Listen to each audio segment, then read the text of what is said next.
Dear friends, आप देख रहे हैं ओपन बोर्ड का 10th क्लास का पेपर जो सीजी सॉस का। तो इसमें आपका पूरा सॉल्यूशन बताऊंगा। इस वीडियो को पूरा कंप्लीट देख लेना ताकि आपको पीडीएफ पता चल जाए। इसका पीडीएफ का जो पासवर्ड है वो पता चल जाए। पीडीएफ का पासवर्ड इसी पूरे वीडियो में बताऊंगा। इससे पहले आपके जो हिंदी के, इंग्लिश के, मैथ के सभी के सॉल्यूशन हमने बना के डाल दिए हैं। पेपर के साथ में, सॉल्यूशन के साथ में पीडीएफ अवेलेबल करा दिया है। उस वीडियो को देखेंगे तो हर वीडियो में एक पासवर्ड बताया गया है उसी सब्जेक्ट का, तो उसको खोलने में आसानी होगी। अदरवाइज़ आपसे कोई भी पीडीएफ नहीं खुलेगी जब तक आप पूरा वीडियो कंप्लीट आराम से देख नहीं पाएंगे। तो आपको देखना ही पड़ेगा पीडीएफ को। अगर आपको डाउनलोड करना है तो आपको स्टडी करनी पड़ेगी। तो यहाँ पर चलिए देखते हैं इस पीडीएफ का पासवर्ड। तो मैं बता दूंगा अभी थोड़ी देर में। चलिए स्टार्ट करते हैं। निम्नलिखित में से एसआई मात्रक नहीं है, तो इसमें पौंड जो है एसआई मात्रक नहीं है। पौंड अपने एसआई मात्रक में नहीं आता, क्योंकि पौंड अपने यहाँ की वो चीज़ नहीं है, और जो अपने यहाँ यूज़ होते हैं सभी एसआई मात्रक में यूज़ होते हैं। पौंड आपका जो है फॉरेन कंट्री का वो है। इसके बाद में परमाणु की दक्षता, परमाणु की कक्षाओं में घूमते रहते हैं, तो इलेक्ट्रॉन जो हैं ये घूमते रहते हैं एक समान वर्तुल गति में। जो है चाल स्थिर रहती है, यानी कि जो स्पीड है ना वो कांस्टेंट रहता है। किसी चालक, दोनों हिंदी मीडियम और इंग्लिश मीडियम के लिए, दोनों के लिए सोल्यूशन है ये। इसमें आपका जो नेक्स्ट है, किसी चालक का प्रतिरोध निर्भर नहीं करता, उसके आकृति पर निर्भर नहीं करता। बाकी लंबाई पे, ताप पे, मोटाई पे, सब पे होता है, लेकिन वो आकृति कैसी है उसकी, उस पे डिपेंड नहीं करता। वो गोल है कि चौकोना है कि तिकोना है, उससे कोई फ़र्क नहीं पड़ता। अजैविक घटक जो है वो है आपका मृदा यानी सॉइल। इसके बाद में इसी का जो इंग्लिश आंसर अगर हम बात करें तो is not S I unit from the following. यहाँ पे इस पे ये क्वेश्चन ही गलत लिखा है, बट जो भी है आपका क्वेश्चन पेपर है बोर्ड का है, तो आपको अगर अटेंड किया तो कोई दिक्कत नहीं। इसमें pound is the right answer, जैसे मैंने आपने अब बताया था। Moving in the orbit of an और एटम, तो it is electrons. Then again uniform circulation motion is speed remains constant, जैसा मैंने ऊपर बता दिया था आपको। इसके बाद में resistance of a conductor does not depend on the shape of the material, it is always depend on the thickness, length and heat. ठीक है। उसके बाद में आगे आते हैं। ए बायोटिक कंपोनेंट इज़, तो दैट इज़ सॉयल यानी कि मृदा है। और आपके नेक्स्ट जो है बी सेक्शन में आ जाते हैं, तो यहाँ पे खालिस्तान भरना था। एसआई मात्रक जूल है। ठीक है। और वस्तु में निहित पदार्थ की मात्रा द्रव्यमान कहलाती है, और द्रव्यमान को क्या बोलते हैं, मास बोलते हैं। अच्छा, उसके बाद में आयनिक यौगिक जल, मैं इसका इंग्लिश में ही बताऊंगा। आयनिक यौगिक जलीय विलयन में विद्युत के सुचालक होते हैं, और शरीर में निर्जलीकरण द्वारा पानी की कमी होती है। और आनुवांशिकी का जनक जो ग्रेगर जॉन मेंडल, या मेंडल भी आप लिख सकते हैं। इसका इंग्लिश वर्जन यहाँ पर है। SI unit of heat is joule, then the amount of substance contained by an object is called mass, and ionic compound are conductor of electricity, or dehydration in the body is caused by deficiency of water, and George Mendel is the considered as the father of genetics। इसके बाद में आगे की जब बात करें, सही संबंध स्थापित करना है आपको, तो यहाँ पर जो सही संबंध है, कोशिका का मुखिया जो होता है वो कौन होता है, तो केंद्रक होता है। इसी तरह वहाँ स्थान जहाँ भोजन वायु दोनों गुजरते हैं तो वो ग्रसनी होती है। और ऐसे गुरुत्वीय त्वरण जो है वो सदिश राशि होती है, एक अदिश होती है, एक सदिश होती है।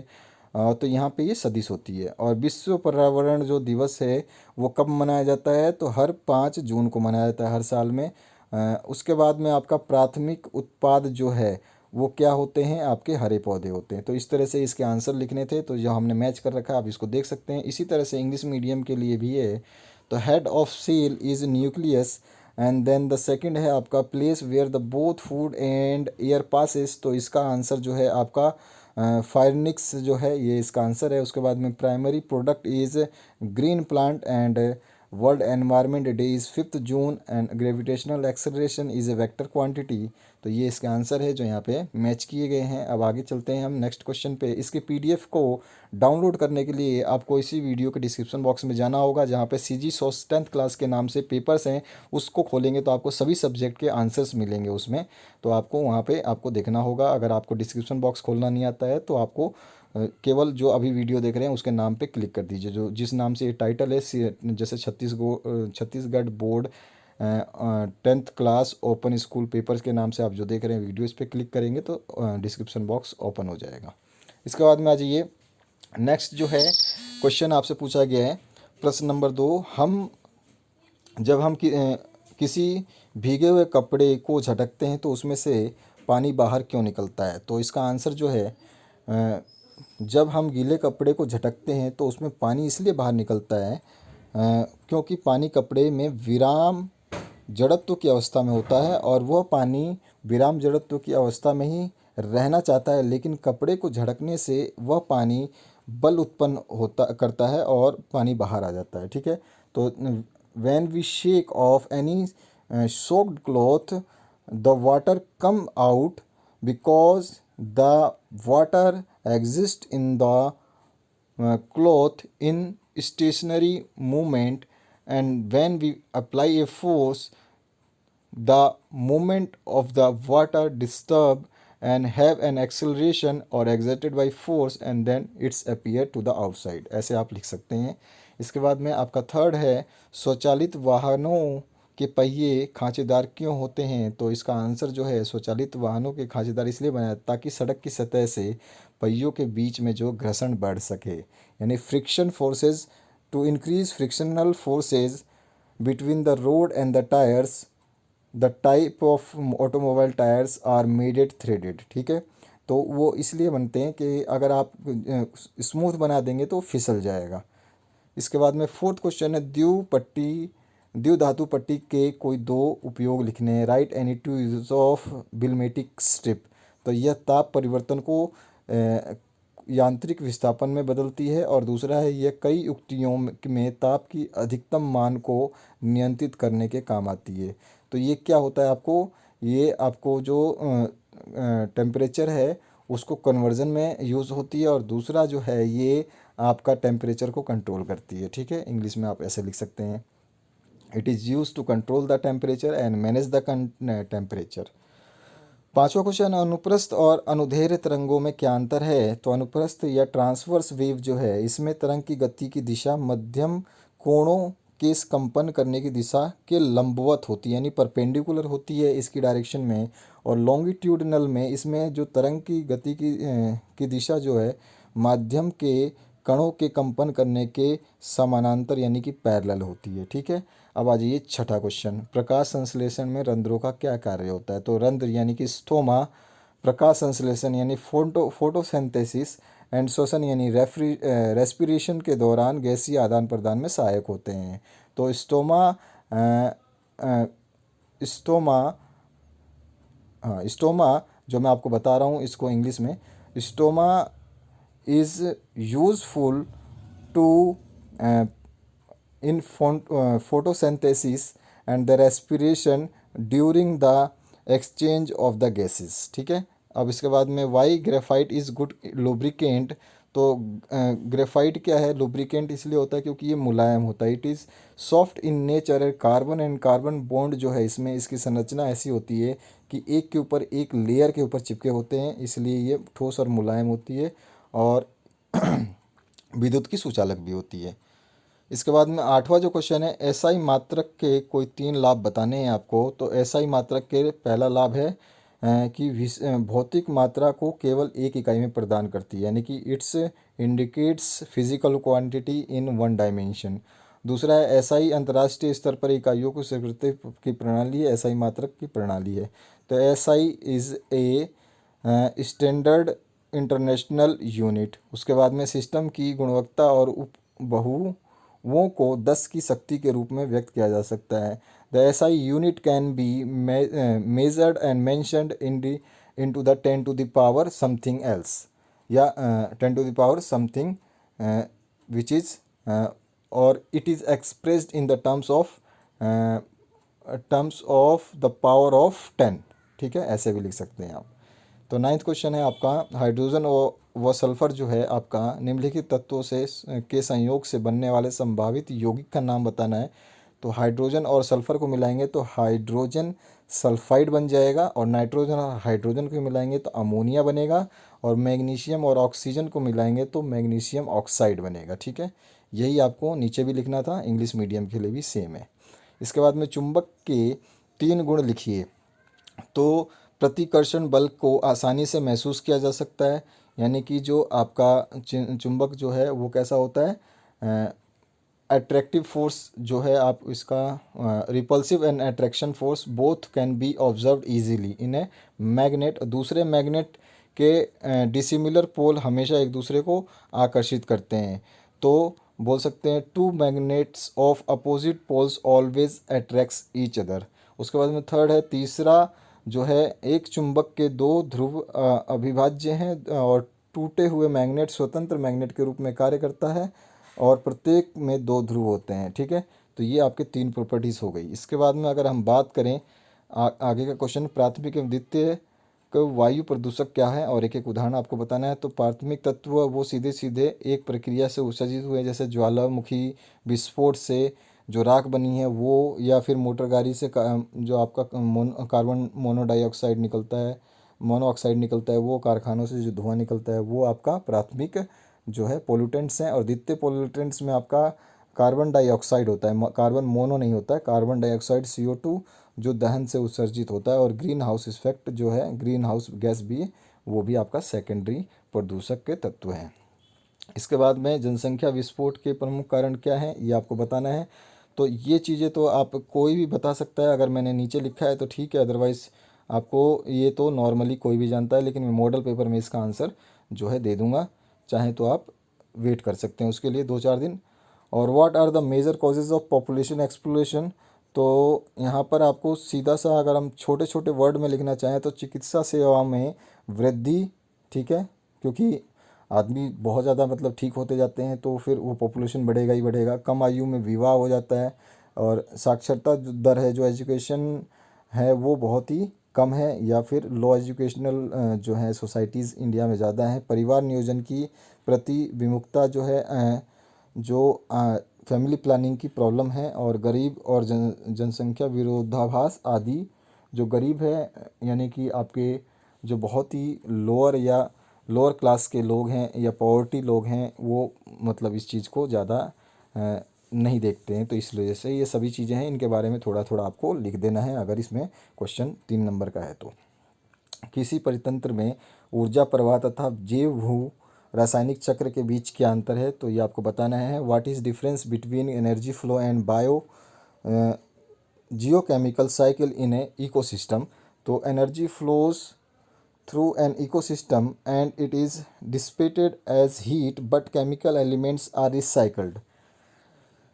The way in which the element or compound such as water moves between its various living and non-living forms and locations in the biosphere is called biochemical cycle. ठीक है, तो इसमें जैसे आपका जो एनर्जी फ्लो करता है इकोसिस्टम में, वो डिस्पेटेड होता है हीट की वजह से। जो भी है, जो भी चेंजेस हो गई उसमें हीट की वजह से होती है, but chemical element are recycled, और जो उसमें केमिकल एलिमेंट्स हैं उसको रिसाइकल कर सकते हैं।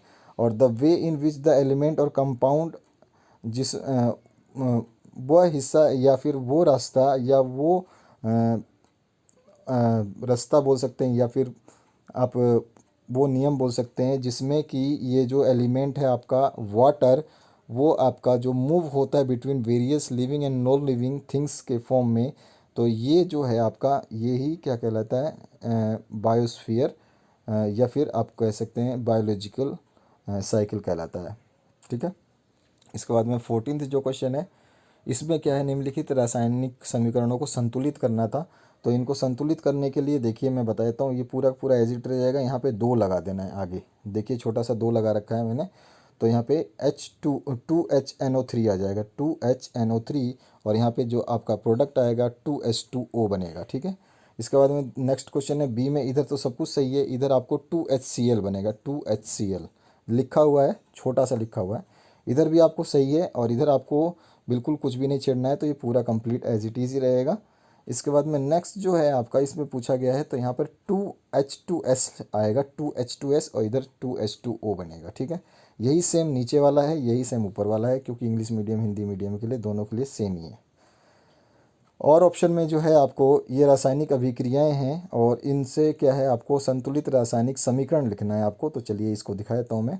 तो सबसे पहले आपको जब बनाना है, कैल्शियम कार्बोनेट वाटर और कैल्शियम हाइड्रोक्साइड और कार्बन डाइऑक्साइड जो है मिला करके, तो CaOH2 एक्वस होगा, COH2 गैस होगा तो ये आपका CaCO3 जो है आपका सॉलिड बनेगा और H2O लिक्विड बन जाएगा। इसी तरह दूसरा है जो 2Al plus 3Cl2 gives 3Cu और 2AlCl3 जो आपका एल्युमिनियम क्लोराइड बन जाएगा। और यहाँ पर आपका ये वाला जो है कैल्शियम कार्बोनेट HCl यानी हाइड्रोक्लोरिक एसिड के साथ मिल करके आपका जो है calcium chloride plus water plus carbon dioxide बनाएगा, ठीक है। और डी जो है कार्बन प्लस ऑक्सीजन जो है कार्बन डाइऑक्साइड बनाता है। तो CO जो कार्बन हो गया आपका और O2 ऑक्सीजन हो गया, इन दोनों को मिला के CO2 कार्बन डाइऑक्साइड बन जाएगा। 15वां जो क्वेश्चन है इसकी बात करते हैं। तो पादप कोशिका एवं जंतु कोशिका में कोई भी 4 आपको अंतर बताने हैं। तो यानी कि प्लांट सेल और एनिमल सेल में कोई भी अंतर तो आप अपने हिसाब से लिख सकते हैं, इसको पढ़ करके भी देख सकते हैं, डेफिनेशन में भी अंतर होता है। तो animal cell are also the basic functional unit of life for animal, ठीक है। और plant cell are basic functional unit of plants constituting all cells. तो यहाँ पे आप लिख सकते हैं एनिमल सेल्स वो होते हैं जो उसके बेसिक फंक्शन या मूल कार्य के लिए जिम्मेदार होते हैं, और प्लांट सेल वो सेल होते हैं जो प्लांट के या पौधों के मूल कार्य के लिए जिम्मेदार होते हैं, ठीक है। ये सब चीज़ें आ गई आपके। अब इसके बाद में दूसरा आप साइज और शेप के बारे में भी इसको अंतर में लिख सकते हैं। तो साइज और शेप में क्या अंतर होता है। Animal cells generally smaller than the plant cell. तो एनिमल सेल जो है वो प्लांट सेल से छोटे होते हैं और प्लांट सेल एनिमल सेल से बड़े होते हैं। इसके बाद में अगर हम तीसरी चीज़ बात करें सेल वॉल की बात, तो they lack the cell wall but possess a plasma cell. यानी कि एनिमल सेल में सेल वॉल की कमी होती है लेकिन कम होते हैं, लेकिन प्लांट में ये दोनों ही सेल होते हैं, ठीक है। जो आपका प्लाज्मा सेल भी होता है और आपका मेम्ब्रेन सेल भी होता है। इसके बाद में अगर हम और भी आगे बात करें इसके बारे में, तो प्लाज्मा मेम्ब्रेन जो है तो दे है प्लाज्मा मेम्ब्रेन, यानी कि एनिमल सेल के पास में प्लाज्मा मेम्ब्रेन होता है और ये थिन फ्लेक्सिबल मेम्ब्रेन होता है। और जो है कि आपका इसमें आपका ये जो बना होता है ये एनिमल सेल्स को प्रोटेक्टिव कवरिंग देता है। और यहाँ पर जो है ये मेम्ब्रेन जो है ये सेलुलोज का बना होता है और ये सेल वॉल के जस्ट नीचे होता है, ठीक है। बस इतना आप लिख देंगे तो भी आंसर पूरा कंप्लीट माना जाएगा। उसके बाद में आपको कोरिडेट्स और नॉन कोरिडेट्स से जो आपको अंतर बताना था, तो एनिमल हैविंग ए नोटोकॉर्ड और backbone in their body structure old chordates. जिसके बैकबोन यानी कि जो आपके रीढ़ की हड्डी होती है उनको हम कोरिडेट बोलते हैं, और जिसमें रीढ़ की हड्डी होती नहीं होती है उसको हम नॉन कोरिडेट्स बोलते हैं। उसके बाद में सेकंड है central nervous system is hollow and dorsal. यानी कि ये जो होलो मतलब आपका खोखला होता है, सेंट्रल नर्वस सिस्टम जो है इनमें खोखला होता है और इसमें सॉलिड होता है, यानी कि पूरा सॉलिड मतलब पूरा आपका ठोस ठोस होता है, ठीक है। और तीसरा हार्ट इज़ वेंट्रली प्लेस्ड। इसमें आपका जो दिल है वो वेंट्रली प्लेस होता है और इसमें आपका है if present it is on the dorsal side. इसके बाद में आपका फोर्थ है haemoglobin in present in the RCBs। तो RCBs में हेमोग्लोबिन प्रेजेंट होता है और इसमें जो है अगर प्रेजेंट होगा तो प्लाज्मा में होगा, ठीक है। इसके बाद में post anal tail is present, it is absent in them. तो इसमें एनल टेल जो पोस्ट एनल टेल नहीं होता है और इसमें नहीं होता है। इसी तरह से आपका और भी आप लिख सकते हैं कि फिनेग्रियल गिल्स स्लिट्स जो हैं वो इसमें होती हैं और इसमें नहीं होती हैं। 16 क्वेश्चन जो है baking soda is the common name of the sodium bicarbonate. जो 16 क्वेश्चन आप देखना चाहेंगे तो यहाँ पे देखिए खाने का सोडा क्या है, इसका रासायनिक सूत्र लिख करके 3 उपयोग बताने हैं। और नीचे है वॉशिंग सोडा क्या है, इसका रासायनिक सूत्र लिख करके 3 उपयोग बताने हैं।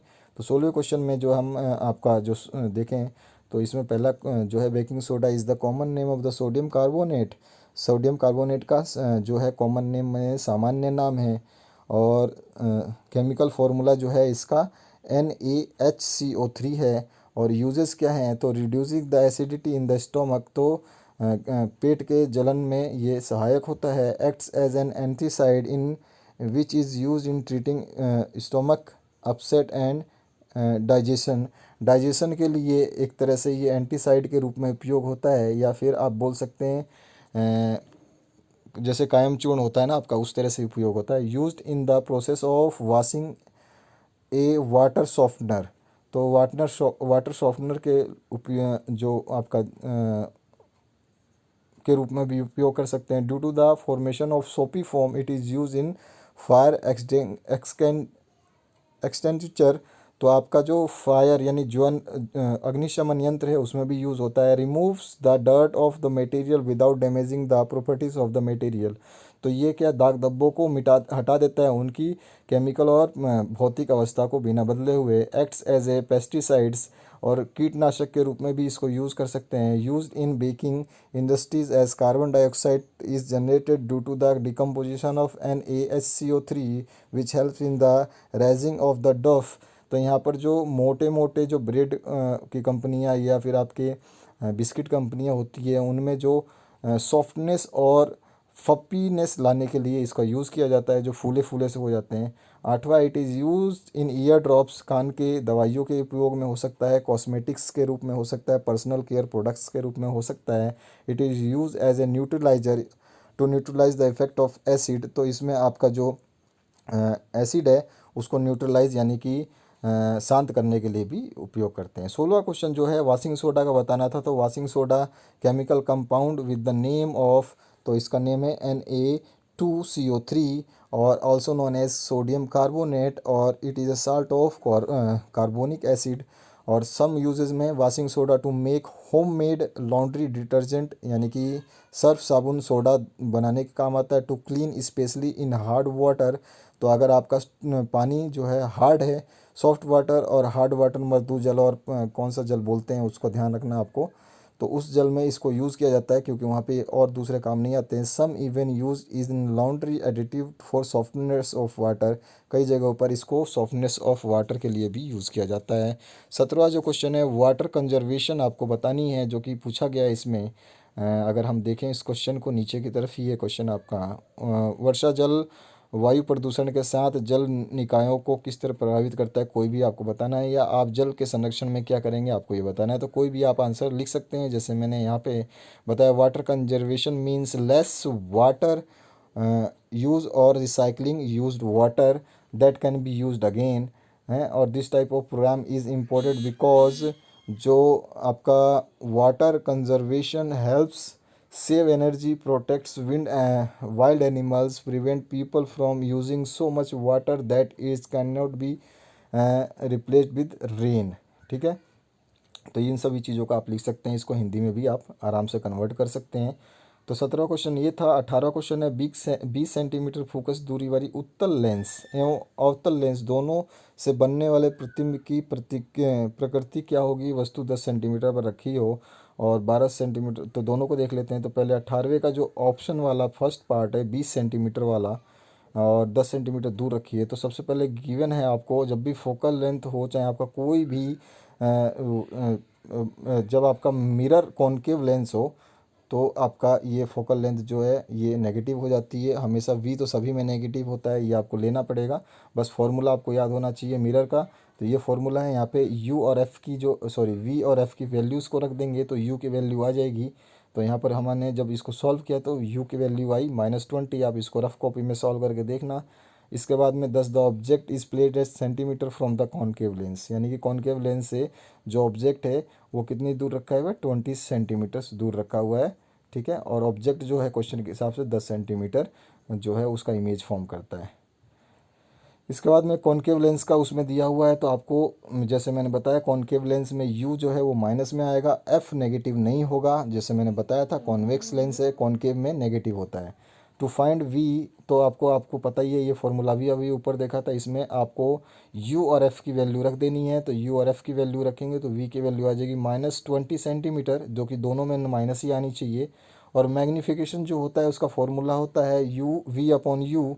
तो ये आपको दे रखा है 2, तो हैंस, या फिर अगर नहीं दे रखा है तो वी की वैल्यू आपने निकाली है, यू की वैल्यू दे रखी है, इन दोनों को पुट करेंगे तो 2 आंसर आ जाएगा। Hence image formed is virtual और इरेक्ट एंड मैग्नीफाइड 2 टाइम्स, यानी कि वर्चुअल जो है आभासी है, इरेक्ट मतलब सीधा है, और मैग्नीफाइड 2 टाइम्स यानी दो गुना बड़ा है, ठीक है। और ऑप्शन में है एज पर the question of the data focal length जो है 12 सेंटीमीटर दे रखी है, और ऑब्जेक्ट डिस्टेंस जो है यानी कि वस्तु की दूरी है यू 20 मीटर दे रखी है। तो लेट द इमेज ऑफ, मान लिया हमने इमेज की डिस्टेंस v है, तो मिरर फार्मूला के हिसाब से, ये मिरर फार्मूला है जो तीसरी बार हम देख रहे हैं, इनमें सभी की u की और f की वैल्यू रख देनी है, तो v की वैल्यू आ जाएगी 30 centimetre. Therefore the position of the image formed 30 centimetre away from the mirror, 30 centimetre दूर बनेगा आपके दर्पण से। और मैग्नीफिकेशन निकालने का फॉर्मूला होता है -v/u, तो हमने यहाँ पे रखा -v की वैल्यू और u की वैल्यू काटा, तो ये आ गया -1.5 मैग्नीफिकेशन जो आया गया आपका, यानी कि ऑब्जेक्ट कितना बड़ा हुआ, तो ऑब्जेक्ट जो है मैग्नीफाइड हुआ -1.5 टाइम्स, ठीक है। जिसको हम हिंदी में क्या बोलते हैं, मैग्नीफिकेशन को इसको बोलते हैं हम अर्धवन, अर्धवन ऐसा ही आवर्धन क्षमता बोलते हैं, ये आवर्धन क्षमता जो है मैग्नीफिकेशन को हिंदी में बोलते हैं। अब इसके आगे हम बात करते हैं आपका जो है क्वेश्चन को कंप्लीट करने के बाद, अगर आपका 19वां क्वेश्चन है मस्तिष्क के 3 भागों का कार्य सहित समझाना है आपको, अथवा में जो आपके निम्नलिखित के बीचों में अंतर बताना है, जो यहाँ पे लिखे हुए हैं। तो यहाँ पे देखिए मस्तिष्क का जो है आपको कार्य बताना है, तो इसके सभी के कार्य यहाँ पे बता सकते हैं, और इनके अंतर आपको अगर बताने हैं तो इसके अंतर भी बता सकते हैं। सेरिबियम का और सेरिबियम और सेरेबेलियम है, और ये सेरेरम है, सेरिबेरम है, तो दोनों में आप इसका अंतर बता सकते हैं, पहला दूसरा। ये पहले का आंसर है मोटर नर्व्स क्या होती हैं, और ये तीसरे का आंसर जो आपका सिंपैथेटिक और पैरासिम्पैथेटिक क्या होती हैं उसके बारे में। और 19वां जो क्वेश्चन है इसी में आपको मानव के जो है मस्तिष्क के बारे में बताना था, तो उसके ये डायग्राम हैं, आप इनको देख सकते हैं। ये डायग्राम में आपको याद रखने हैं, हिंदी मीडियम के लिए डायग्राम आप बुक से देख सकते हैं, रेफ़र कर सकते हैं बुक अपना, मैंने इसमें डाला नहीं है, बाई मिस्टेक रह गया था। तो ये रहा आपका, इसमें फ्रंटल लोबी जो होता है उसके बारे में, पार्शियल लोबी जो होता है उसके बारे में, ये आपको बताना होता है, क्योंकि जब पूछा गया है बड़ा क्वेश्चन है और आपसे ज़्यादा डिमांड कर रहा है मार्क्स, तो आपको बताना पड़ेगा, ठीक है। तो आशा करता हूँ ये पूरा सोल्यूशन आपको समझ में आ गया होगा। वीडियो देखने के लिए बहुत बहुत धन्यवाद। बने रहिए इस चैनल पे, मोर अपडेट्स के लिए सभी विषय के सॉल्यूशंस आपको मिल रहे हैं, और 10th क्लास की प्लेलिस्ट आपकी बना रखी है, उसमें आप जा सकते हैं, देख सकते हैं, और जितने PDF है डाउनलोड कीजिए, उनके सभी के पासवर्ड हर वीडियो में, जिस सब्जेक्ट का वीडियो आप देखते हैं उसी वीडियो में आपको जो है इसका PDF का पासवर्ड बताया जाता है। तो साइंस का जो पासवर्ड है हमने अभी बताया नहीं है, आप इसको नोट कर लें। तो साइंस का जो पासवर्ड है वो है 22334455, यानी कि 22334455, ठीक है दोस्तों। Thank you very much for watching this video.